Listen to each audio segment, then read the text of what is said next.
আসসালামু আলাইকুম রহমতুল্লাহি বারকাতুহু। দেশ এবং প্রবাস থেকে যে যেখান থেকে ভিডিওটি দেখবেন অবশ্যই আমার চ্যানেলটি সাবস্ক্রাইব করবেন। কাজ করার চাইলে যোগাযোগ করুন। স্ক্রিনে ইমো এবং হোয়াটসঅ্যাপ নাম্বার দেওয়া থাকবে। কাজ আমরা সারা বাংলাদেশ করে থাকি। নিত্য নতুন ভিডিও তো অবশ্যই চ্যানেলটি ফলো দিয়ে রাখুন। বিল্ডিংয়ের সকল ধরনের নকশি কাজ আমরা করে থাকি। চাইলে আমাদের সাথে যোগাযোগ করে কাজ করে দিতে পারবেন।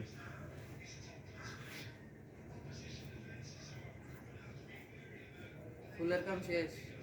হ্যাঁ, ফুলের কাজ শেষ। আর ফজরের পথে নাই, ফজরের পরে লাগছে, লাঞ্চ করছে নাই।